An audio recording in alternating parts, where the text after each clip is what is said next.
खुलुमबाय आंनि मुङा मिस अनसुलि बसुमतारी जिल्ला क'क्राझार बिसमुरि आनसलिकनि सिङाव थानाय आलायखुंग्रि बाथौ बियाबनि सिङाव गुदुं मायनावफोर गामिनिफ्राय आंबो लाइमोन आफादनि बानजायनायाव दुलाराय बाथौ गौथुमनि बाथौ थान्दै फरायनाय आयदायाव बाहागो लानो सानदों। आंनि फरायनो लानाय आयदाया जादों बाथौ। जागायबाय। बाथौ फैलाव बिलालाथानि सोरजिसुमा गुमुरा जोबोर आबुर गोनां, जोबोर सोमोनांथाव। मोनफ्रोमबो जिब जिबि बिफां लाइफां सोमजिनायनि गुदिखौ सं दानानै नायोब्ला नुनो मोनो बेवहाय मोनसेबो नागारजायै मोनबा बेसादनि थुबुर दङ। बे गाहिला जिरादानो जादों हा, दै, बार, सान, अख्रां।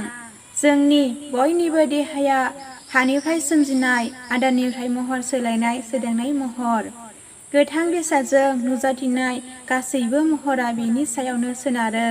बेबादिनो जोंनि देहायाव थानाय थै, खान्थै, दै बायदि बायदि लाव लाव बेसादफोरा दैनि महर। बे जिरादानो देहा मोदोमखौ गोरा गुरै दाफुंनायाव हेफाजाब होयो। मोगथां मुसुखानि गोथां देहायाव मेगनजों नुनो मोनै मोनसे रेजें बेसादा जोंनि खुगा आरो गन्थंजों हाबलाय ओंखारलाय खालामबाय थायो। बेनि मुङानो जादों हां। बे हांआ बारनिनो असे महर। हा दैजों दाजानाय हां एबा हाबलाय ओंखारलाय जानाय देहायाव गुदुं बिदुङा रोजोब जाना थाबावो। देहायाव नांगौ बायदि दुङा सुवा थाबाय थाग्रा बे बिदुङा साननिनो मोनसे असे महर।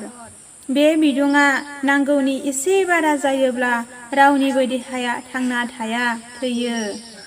इसोरनि सोरजिखौ बेनो हमथायो। बेबादिनो जोंनि देहानि बयनिबो थाथाय महरा अख्रांनि रोजोब महर।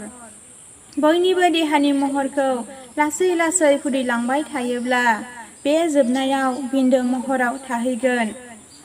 बबेखानि गोथौयै नायोब्ला जोंनि बयनिबो उजिनायनि गुदिया बे थरथिं बिन्दोनि सायावनो सोनारो। बे बिन्दो महरखौ फुवारलांबाय थायोब्ला बेनो अख्रांमा महर जाहैयो।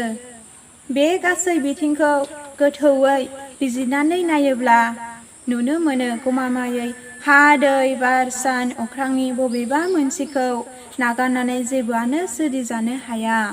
बेनिखायनो सुबुंनि गाहेला सोरजिनि गुमुर संदानगिरि आफा बाथौ बोराइ श्री बोराइया बे मोनबा बेसादनि गुमुर जोबोर गोथौ होननानै बुंलांदों। बे गोथौ गुमुरखौ बेनिखायनो बा गोथौ बाथौ बुंनाय जायो। नखरनि साहा सानजा खनायाव आरो रायजोनि थानसालियाव सिबिनो खुलुमनो थाखाय थसे औवाजों 18 जरा खुन्थिया, गंबा खामि आरो गंथाम सिबिंजों हेबनाय महरखौबो बाथौ बुंनाय जायो। बे खामानिखौ जों बयबो बाथौ दुमनाय होननानै बुङो। मानोना बाथौ दुमनायनि सोरजिनि गासै गोथौ गुमुर बिजिरजोबनो हानाय बादियै बाथौ महरै हेबनाय जायो। सिजौ गायनानै बाथौ दुमनाय जायगाखौ बेबादिनो बाथौ बिन्दो बुंनाय जायो। गोजोन्थों।